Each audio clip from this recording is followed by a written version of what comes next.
সমুদ্রের এমন একটি বিশাল প্রাণী যার সামনে 3টি ডাইনোসরকেও একসাথে রাখলে ছোট মনে হয়। ভাবুন তো, তার জিভের উপর সহজেই একটি হাতি দাঁড়াতে পারে। পৃথিবীর সবচেয়ে বড় ডাইনোসর আর্জেন্টিনোসোরাসের ওজন ছিল প্রায় 70 টন। এরকম 3টি আর্জেন্টিনোসোরাসকে একসাথে রাখলেও তার ওজন একটি নীলতিমির সমান হবে না। নীলতিমি একসাথে শত শত টন জল গিলে ফেলতে পারে।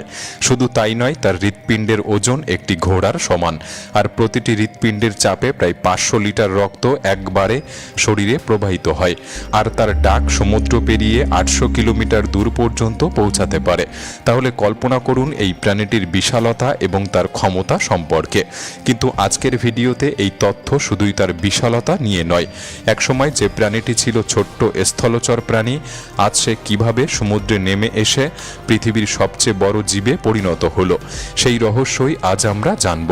তাই ভিডিওটি সম্পূর্ণ দেখার অনুরোধ রইল। আর নতুন বন্ধুরা অবশ্যই পাশে থাকা সাবস্ক্রাইব লেখাটি প্রেস করে বেল আইকনের অল অপশন সিলেক্ট করুন। লক্ষ লক্ষ বছর আগে যখন পৃথিবীতে বিশাল প্রাণীগুলি বিচরণ করত, তখন ডাইনোসরই ছিল একমাত্র রাজা। তার মধ্যে ছিল আর্জেন্টিনোসোরাস, ইতিহাসের সবচেয়ে বড় স্থলচর প্রাণী। এর দৈর্ঘ্য ছিল প্রায় 30 থেকে 35 মিটার আর ওজন ছিল 70 টন, অর্থাৎ একটি সম্পূর্ণ ট্রাকের সমান। এখন কল্পনা করুন, যদি 3টি আর্জেন্টিনোসোরাস একসাথে দাঁড়ায়, তবে তাদের ওজন হবে প্রায় 210 টন। আর আশ্চর্যের বিষয় হলো, একটিমাত্র নীলতিমির ওজন প্রায় ততটাই হয়ে থাকে, অর্থাৎ একটি নীলতিমির সমান 3টি ডাইনোসর। এখানেই শেষ নয়, নীলতিমি এতটাই বিশাল যে একটি এয়ারবাস A320 বিমানকেও এর সামনে ছোট দেখায়। এর জিভের ওজন প্রায় একটি হাতির সমান, অর্থাৎ 3 টন। আর এর হৃৎপিণ্ড এত বড় যে আকারে একটি ছোট্ট গাড়ির সাথেও তুলনা করা যেতে পারে। ভাবুন তো, এমন এক প্রাণী যার হৃৎপিণ্ডের ভেতর একজন মানুষ দাঁড়িয়ে যেতে পারে। এতক্ষণও নিশ্চয়ই বুঝতে পারছেন পৃথিবীর সবচেয়ে বড় প্রাণী হলো নীলতিমি। কিন্তু এখন প্রশ্ন আসে যে তারা এত বড় হলো কিভাবে?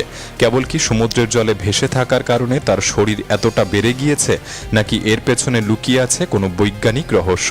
একসময় বিজ্ঞানীরাও ভেবেছিলেন জলে ভেসে থাকার কারণে ওজন হালকা লাগে, তাই হয়তো নীলতিমি এত বিশাল হয়েছে। কিন্তু এটাই পুরোপুরি সত্য নয়। আসল রহস্য লুকিয়ে আছে তার অনন্য খাদ্যাভ্যাসে, যা তাকে সমুদ্রের আসল রাজা বানিয়েছে। তবে তার আগে আরেকটি কৌতূহল মেটানো যাক, আর তা হলো, আপনারা হয়তো ভাবছেন পৃথিবীর সবচেয়ে বড় প্রাণী নীলতিমি হলে সেটা নিশ্চয়ই সবচেয়ে লম্বা প্রাণী হবে। কিন্তু আসলে তা নয়। সমুদ্রের গভীরে লুকিয়ে আছে আরেকটি অদ্ভুত প্রাণী, বুটলেস ওয়ার্ম। নাম শুনে যত অদ্ভুত লাগে, এর দৈর্ঘ্য ততটাই বিস্ময়কর। এই কৃমি প্রজাতির দৈর্ঘ্য প্রায় 55 মিটার পর্যন্ত হতে পারে, অর্থাৎ একটি ফুটবল মাঠের চেয়েও লম্বা। তবে এর ওজন এতই সামান্য যে নীলতিমির তুলনায় তা প্রায় পিঁপড়ের সমপরিমাণ। তাই বিজ্ঞানীরা স্থির করেছেন সবচেয়ে বড় প্রাণীর খেতাব নির্ধারণ করা হবে ওজনের ভিত্তিতে। আর সেই প্রতিযোগিতায় নিরঙ্কুশভাবে জয়ী হয়েছে নীলতিমি। নীলতিমির শরীর যেন এক জীবন্ত সায়েন্স ফিকশন। এর গড় ওজন 150 টন, আর কোনো কোনো ক্ষেত্রে ওজন 200 টন পর্যন্ত হতে পারে। দৈর্ঘ্য প্রায় 30 মিটার পর্যন্ত বেড়ে যায়। এর জিভের ওজন প্রায় 3 টন। হৃৎপিণ্ড একটি ছোট গাড়ির সমান। আর আশ্চর্যজনক হলো, তার হৃৎপিণ্ড প্রতি মিনিটে মাত্র 5 থেকে 6 বার স্পন্দিত হয়। কিন্তু প্রতিবার স্পন্দনে প্রায় 500 লিটার রক্ত শরীরে প্রবাহিত হয়। এমনকি এর ধমনীগুলি এতটাই চওড়া যে একজন মানুষ হামাগুড়ি দিয়ে এর ভেতর দিয়ে যেতে পারবে। কিন্তু নীলতিমির গল্প কেবল তার শরীরের আকারে সীমাবদ্ধ নয়, তার শব্দ সমান বিস্ময়কর। নীলতিমির ডাকের তীব্রতা 150 থেকে 180 ডেসিবেল পর্যন্ত হতে পারে। এই শব্দ এতটাই শক্তিশালী যে সমুদ্রের জলে প্রায় 800 কিলোমিটার দূর পর্যন্ত ছড়িয়ে পড়ে, অর্থাৎ 800 কিলোমিটার দূর থেকেও তার ভয়ঙ্কর গর্জন শোনা যায়। ভাবুন তো, দিল্লিতে বসে মুম্বাইয়ের কোনো এক শব্দ বা কক্সবাজার থেকে সিলেট শহরের কোনো এক শব্দ শুনতে পাচ্ছেন, বিষয়টি কেমন হবে? ঠিক সেই রকমই শক্তিশালী হলো নীলতিমির ডাক। নীলতিমি এই শব্দ ব্যবহার করে অন্য তিমিদের সঙ্গে যোগাযোগ করতে, সমুদ্রের গভীরে দিক খুঁজে নিতে, আর দীর্ঘ অভিবাসনের সময় নিজের অবস্থান নির্ধারণ করতে। নীলতিমি আসলেই একটি মাছ নয়, এটি একটি সামুদ্রিক সামুদ্রিক স্তন্যপায়ী প্রাণী, অর্থাৎ এটি ডিম পারে না, বরং সরাসরি শাবকের জন্ম দেয়। জন্মের মুহূর্তেই একটি নীলতিমির বাচ্চা এত বড় হয় যে তা অনেক প্রাণীর চেয়েও বিশাল হতে পারে। এক একটি শাবকের ওজন প্রায় 2.5 থেকে 3 টন পর্যন্ত হয়ে থাকে এবং দৈর্ঘ্য 7 থেকে 8 মিটার। জন্মের পর প্রতিদিন সে প্রায় 90 কেজি ওজন বাড়ায় এবং প্রায় 400 লিটার দুধ পান করে। এই দুধ সাধারণ দুধের মতো নয়, এর ঘনত্ব এত বেশি যে অনেকটা টুথপেস্টের মতো মনে হয়, আর এতে ফ্যাটের পরিমাণ গরুর দুধের তুলনায় প্রায় 10 গুণ বেশি থাকে। কল্পনা করুন, জন্মের পরই যখন শাবক এত ভারী আর তার প্রতিদিনের এই হারে বেড়ে ওঠা, তাহলে কয়েক মাস পর সে কতটা বিশাল হয়ে উঠবে। নীলতিমির কোনো স্থায়ী বাসস্থান নেই, তারা সারা পৃথিবীর সমুদ্র জুড়েই ঘুরে বেড়ায়। গ্রীষ্মকালে তারা চলে যায় ঠান্ডা অঞ্চলে, যেমন আর্কটিক এবং আন্টার্কটিক মহাসাগরে, আর শীতে চলে আসে নিরক্ষীয় বা উষ্ণমণ্ডলীয় অঞ্চলে। প্রতি বছর হাজার হাজার কিলোমিটার ভ্রমণ করে এই সমস্ত প্রাণীরা। তবে এত দীর্ঘ যাত্রায় টিকে থাকতে হলে প্রচুর খাদ্যের দরকার হয়। তাহলে প্রশ্ন হলো, পৃথিবীর সবচেয়ে বড় প্রাণী আসলে কি খায়? আশ্চর্যজনক হলেও এটা সত্যি, এত বিশাল শরীরের খাবার হলো শুধুমাত্র krill, যা এক ধরনের চিংড়ির মতো প্রাণী। খাবার সময় নীলতিমি তার বিশাল মুখ হাঁ করে প্রায় একসাথে 200 টন জলও চিংড়ির সাথে টেনে নেয়। তারপর মুখের ভেতরের ব্যালেন প্লেট দিয়ে জল ছেঁকে ফেলে আর মুখে থেকে যায় শুধুমাত্র ক্রিলগুলি। প্রতিদিন সে প্রায় 4 টন krill খায়। আশ্চর্যের বিষয় হলো, নীলতিমি কেবল এমন একটি প্রাণী খেতে পারে যেগুলি প্রতিরোধ করতে পারে না, অর্থাৎ শুধু krill-ই তাদের প্রধান খাদ্য।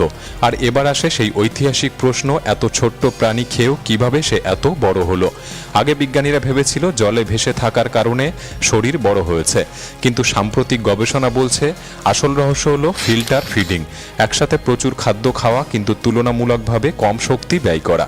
ঠিক যেমন একটি গরু সারাদিন ঘাস খেয়ে শক্তি পায়, তেমনি নীলতিমি হাজার হাজার krill খেয়ে শক্তি সঞ্চয় করে, তবে তারা বেশি শক্তি অপচয় করে না, আর এটাই তাদের বিশালত্বের প্রধান রহস্য।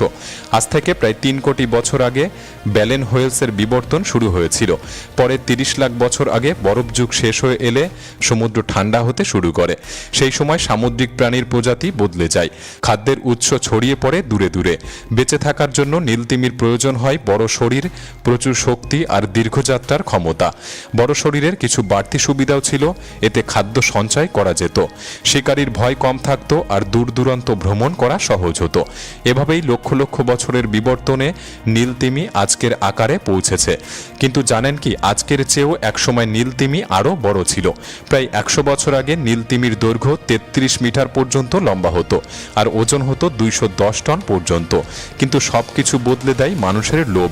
8ম শতক থেকে নীলতিমির শিকার শুরু হয়ে গিয়েছিল। 16 শতকে এটি রীতিমতো একটি শিল্পে পরিণত হয়, আর 20 শতকে এসে অবস্থা ভয়াবহ হয়ে ওঠে। মানুষ নীলতিমি শিকার করত তার মাংসের জন্য, তার চর্বি থেকে তেল তৈরি করত আর ব্যালেন প্লেট ব্যবহার করে জামা কাপড়ের করসেট বানাতো। 1930 সালের মধ্যে শুধু 1 বছরে 50,000-এরও বেশি নীলতিমি মারা যায়। এই নিষ্ঠুর শিকার পৃথিবীর সবচেয়ে বড় প্রাণীটিকে প্রায় বিলুপ্তির পথে নিয়ে গিয়েছিল। তবে 1982 সালে ইন্টারন্যাশনাল হোয়েল কমিশন প্রস্তাব করেছিল তিমি শিকারে সম্পূর্ণ নিষেধাজ্ঞা আরোপ করার, কিন্তু শেষমেশ 1986 সালে এসে এই নিষেধাজ্ঞা কার্যকর হয় এবং বিশ্বব্যাপী নীলতিমি শিকার বন্ধ হয়ে যায়। যদিও এই সিদ্ধান্তে নীলতিমি বিলুপ্ত হওয়া থেকে রক্ষা পেয়েছিল, তবে তাদের সংখ্যা আর কোনোদিন আগের মতো বাড়েনি। বর্তমান পৃথিবীতে মাত্র 20,000 থেকে 25,000 নীলতিমি বেঁচে আছে, অথচ 1926 সালে তাদের সংখ্যা ছিল 1.5 লক্ষেরও বেশি। আজকে তারা প্রধানত দেখা যায় আন্টার্কটিকা আর উত্তর প্রশান্ত মহাসাগরে।